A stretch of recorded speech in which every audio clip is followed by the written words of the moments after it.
Whenever you have a large amount of data that can't be fitted or printed on one page, you'll have what are called page breaks, and you can control the page breaks to print the right amount of data on a page, and also the page breaks will define the order in which pages will be printed. For example, if you recall in the previous training videos, anytime I come over here and go to Print Preview, File down to Print, I look over here in the Print Preview window, you can look at what's being printed on what page. The first page, I've got these columns here. I've got two additional columns, rate and gross, but because the margins are small and it can't squeeze all on the first page, it's going to cut those off and put them on a separate page. Which page? Well, first of all, when it comes to breaking your data, it goes from top to bottom and then from left to right. In other words, when I go to page 2, it continues on with the columns that are already there, and then the columns over on the right-hand side that were cut off, it will be printed on later pages or towards the end. So I'm going to show you that another way. Let me go back up here, click on the Home tab, and then typically anytime I go into the Print Preview mode, it'll add a page break preview line here, a bunch of little dashes or dots. Sometimes it doesn't show unless you click and scroll down, and then you can see it right there. When I scroll back up, it'll add it.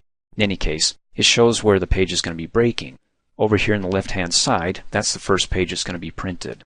It starts and it goes from top to bottom and then from left to right. So the first page is going to be in the first quadrant here, and as I scroll down, it's got to break somewhere because it can't fit all those rows onto one page, so it continues on the second page, top to bottom, and then when it's done, with as many rows or as records that I have here, I mean it can continue on to thousands and thousands of rows and records. When it's done with going from top to bottom down to row 72 or again row 50,000, whatever, then the next pages, after all these pages, it'll go from left to right.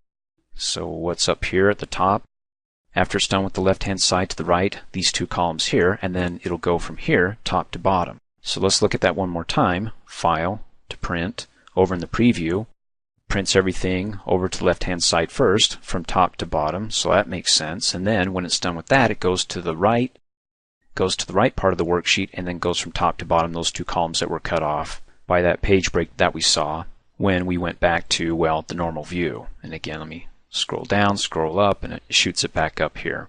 Now there's a place that you can go to control these page breaks where you can actually move them, drag them to the left or to the right, and control where it's breaking on your pages. But when you do, this is the normal view here when I break it. If I go ahead and I drag it to the right and I want to fit more on the first page, well, then it's going to take the font size and shrink it down just a bit. For example, let me click on File, go back to Print, and let me come down here and click on the Zoom to Page.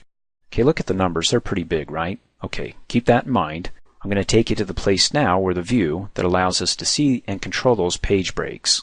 Come up here and click on the View tab. Again, we're looking at views. What view? The Page Break Preview. Go ahead and click on that. Gives you a little pop-up that says, hey, you can adjust where the page breaks by clicking and dragging the lines here.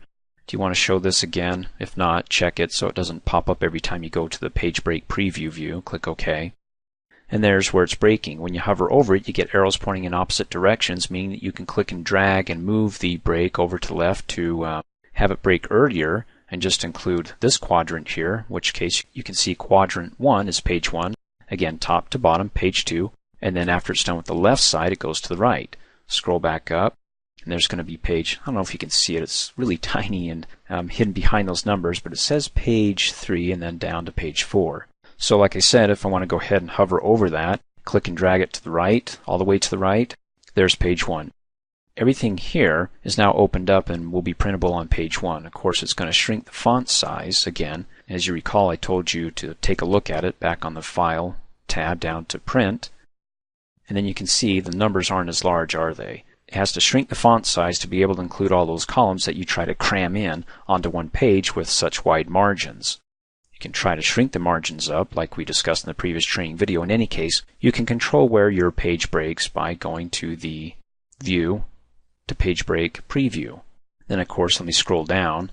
You can control where it breaks here. So if, let's see, it's breaking at Todd Blade, I can click and drag this above and say, let's move Todd Blade to the top of page 2. So if I go back to File, down to Print, and I go to page 2, there's Todd Blade. Let me go back to the View tab here. Now, if I go ahead and I try to cram all these together by stretching and moving these page breaks out as far as I can, either to the right to add more columns or down below to add in more rows, and I'm like, you know what, I really don't want to break it and try to include all these columns here. You can go ahead and insert a page break one of two ways. You can do it here in the page break preview or in the normal view. Let's do it here in the page break preview. Let me go ahead and scroll to the top. All you have to do to insert a page break is to click in any cell. And of course, if I click in this cell and break it, it'll add a page break to this column, but also to that row. For example, if I go to the Page Layout tab, come down here to the Page Setup group, click on Breaks, down to Insert Page Break. You see where the cell's selected? It's breaking above the cell and to the left, so 2 page breaks that I can go ahead and click and drag down here. Now that's page 1, that's page 2, again top to bottom, left to right. First column, then the second column. If I don't like that, then I can do one of two things, just click and drag and move that off, and then go ahead and click and drag and move that around. And you can see up here on the Page Layout tab, it's scaling to fit. In other words, it's taking the font and scaling it down to 81% instead at the original 100%, which is the full size.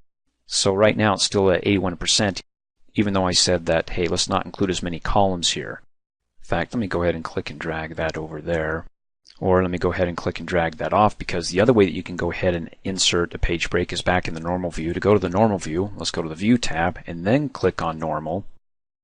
There's the page break there. If I want to go ahead and insert a page break here in this column, go ahead and select a cell, well, in this column here, and then Page Layout to go ahead and insert a break, insert the page break there, and just like the page break preview, it'll actually break it above the cell and to the left of it. So if I don't want it breaking above and to the left, but just choose the column, then let me go ahead and hit undo.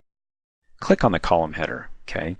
And then go ahead and click on break and insert a page break, and it'll add it to the left of whatever column you have selected. So now it's breaking like it was before, before the rate and gross. So if I go File, to print preview, the text is still at 81% of the normal size from the 100%, the default. It's not going to update it for me, even though I went back to the original page break, which was breaking. Let me scroll over. The last 2 columns, or separating them from the other columns here, the rate and gross. In other words, I have to go back to my page layout and then go ahead and say, okay, let's scale this back to 100%. And then let's see what it looks like. File, to print. Hey, it's not tiny text anymore, is it? And then if I want to go ahead and zoom back out so I can see the overall layout of what's being printed and not this up close here, come back down here in the far right hand corner, click on Zoom to Page. I get the overall layout view of it instead of being close up. And as a quick reminder, if I want to go ahead and insert page breaks, I can be in the normal view or the page break preview. The advantage of being in the page break preview is that after I insert the page break, I can click and drag and move them around. Again, that's all dependent upon the view. You want normal or do you want page break? And then it lets you know that, hey, you can move these lines around just by clicking and dragging. And then let me go back to my normal view. One final note though is that if I want to remove a page break from the normal view, going to the page break preview, you just click and drag until it goes off, right? But if you want to remove it from the normal view, let me scroll down. Let's say, well, I got a couple of page breaks here. Let's say I want to go ahead and remove it from the second page break and just have this on page 1 and that on page 2. Just go ahead and click anywhere in the row that contains the page break above it. Then come back up here to Page Layout, go to Breaks, and say that you want to remove that page break, and it removes the break that's just above that cell of that row that you have selected. Thanks for watching. Hey, as a quick reminder, if you like my video, please give it a thumbs up. You can also click on me and subscribe to my channel, get notified of the latest videos, and for only $2 a month, you can have access to all my Microsoft Office training videos.